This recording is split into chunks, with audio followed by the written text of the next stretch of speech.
I think you might notice a little bit of a different voice right now leading you off. That is because Yehuda, the original guest star. You're not a guest. You're one of us. We switched our whole name because of you. No, Don't give away our secrets.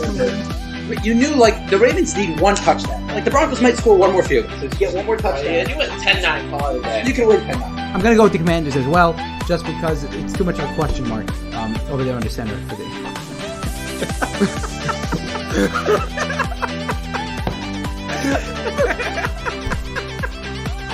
I can't believe you saw that right now. That's asinine. You're crazy. He's got You're the crazy. full package. He's No got way. The speed. I don't care. Jump ball. No way. I can't even. It's hard to even look at you right now when you say something like that. That's crazy. Okay. And guess what? In basketball, you use a basketball. In football, you use a football.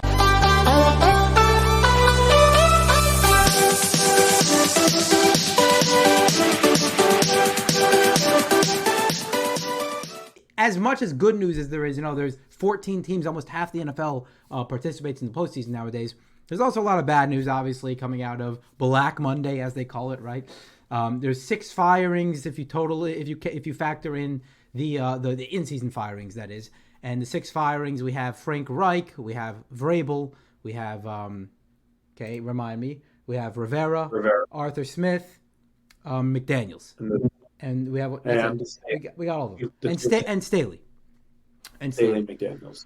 And of course, guys, I mean, we can't go this entire podcast without mentioning Jim Harbaugh for a second here, because we are coming fresh off of the Michigan dominant win. By the way, the score was a 21-point victory, I believe, right? It was 35-14 at the end. It never really felt like Washington came back in the game. Yeah, they clawed their way back. They were within 7 for a good stretch there. But Washington came out of the gate and had 3 50-plus yard runs so quickly that Michigan came out of the gate and had 3 50-plus yard runs so quickly that you're like, this game is just going to get absolutely blown open. And eventually they did blow it open later in the fourth quarter. And Jim Harbaugh, perfect season. He's already getting interest from NFL coaches, from NFL teams. You already knew this was going to happen, guys, right? Like, are we surprised at all? So, Jim Harbaugh, the first thing you got to discuss is there are 6 openings right now, okay? Out of these 6 openings, we got the Raiders, Chargers, Falcons, Titans, Commanders, and Panthers. Do you think Jim Harbaugh will go to any one of those 6 teams? And which one, if that's the case? First of all, Michigan. They have to.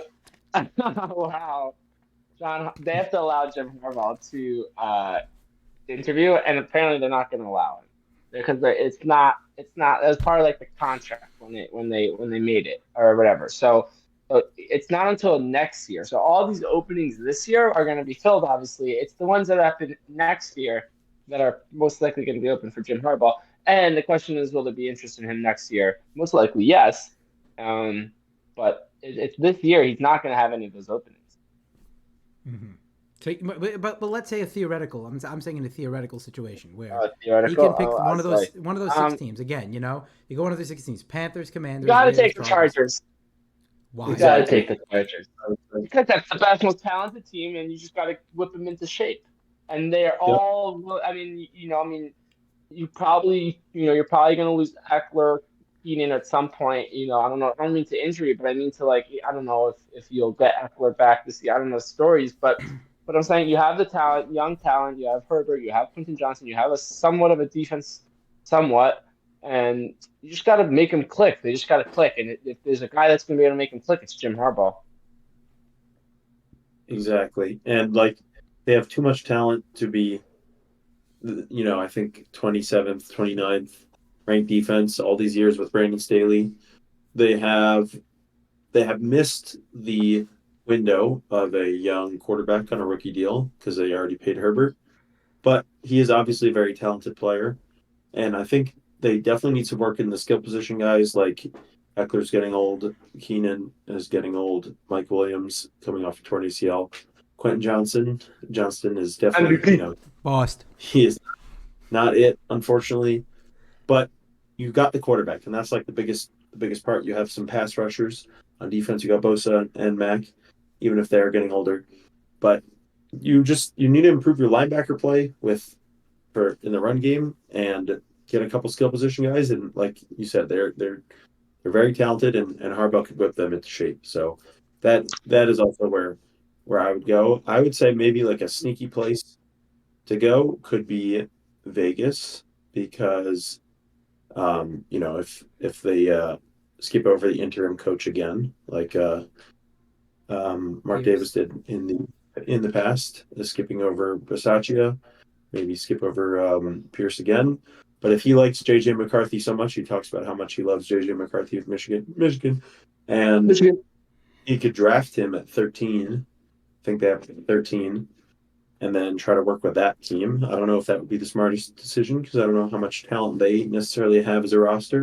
And it seemed like the only reason they were able to win these games were because of the coach of Antonio Pierce squeezing out the best of the roster because the guys were so locked in to him. So changing to Jim Harbaugh might not work, but he could look at Vegas. But yeah, I think Carolina is obviously the worst. Like that is a rough situation right now, but LA looks like a good spot for him if he wants to come back to the NFL. No one who has any options is going to vie for the I Carolina mean, spot. Rock, let me ask you this. Rock, let me ask you this. The question really is this, right? I mean, if you're an NFL team, if you're the Commanders or if you're the Panthers, are you gonna tell Jim Harbaugh, hey, you have 2 years to figure this out? No, I mean you're gonna have to hire him and pay him big money, a lot of money, and you're gonna pay him, and you're asking him to turn around. I don't know if he's the guy to build the project. He might be. He might be. I don't want to sound like a hater. He's a phenomenal coach. So he might be, but I don't know if he's the guy you want to be building it. I think you want him to have the pieces and then just say, hey, they just need a guy they need a leader. Well, And he is the leader. I tend to think that these types of coaches look more toward, as I mentioned to you guys earlier today, the traditional franchises. They have a tradition, let's say, and the only one that's available right now is the Commanders right now, and outside of that, it's the Patriots if Bill Belichick parts ways with them. So I think Vrabel's get that. I think those might be the two options if Vrabel doesn't go there. I think those might be the two options for Jim Harbaugh. Like, listen, for the first team, the most storied franchise in the history in the Super Bowl era is the 49ers, right? So it's not. I really think that these traditional coaches, he's not going to be calling the plays in the sideline. He's not a McDaniel. He's not a Shanahan. He's not going to be calling the plays in the sideline. I think that coaches. I mean, this is a bit of a hot take. I don't know if it is, but I honestly think coaches that aren't calling plays are just there for morale. They're there to get the guys together. They're there to make sure that the spirits are up, and after losses they're able to rally the guys together. I really think that's the purpose of coaches. Without the ones that don't call the plays, the ones that call the plays are a completely different story. But so I think Jim Harbaugh, being that is really what his specialty seems to be, probably one of those traditional franchises will probably be where he would land. I don't think he's going to go to LA or Vegas. He doesn't seem like that Harbaugh doesn't seem like a type of guy that would fit into those types of environments. So I can't see him, I can't see him moving to those big cities. But so I don't know. But he went to San Fran. So, yeah. Well, yeah, he went to San Fran. It didn't work out because it was a traditional type of. Well, it didn't work out in terms of success. I mean, they had plenty of success there, obviously. No, what do you mean? He went to the Super Bowl, but that wasn't the issue. It wasn't an issue of success. It was the team, the players didn't back him, and that was really, he lost the locker room very quickly. But I mean, amongst other things, but. He needs an untraditional. If anything, it's the opposite. He needs an untraditional franchise who's just going to allow him to come in and kind of maybe he does grab the reins and he runs the whole show from top down. A little bit of a Bill Belichick situation where he's going to pick who he wants. He's going to have his coaches run the plays and all. And like you said, he's just there to run the show. He's just going to be the guy pointing the fingers. And if something goes wrong, he's like, "Hey, that's on you, bud."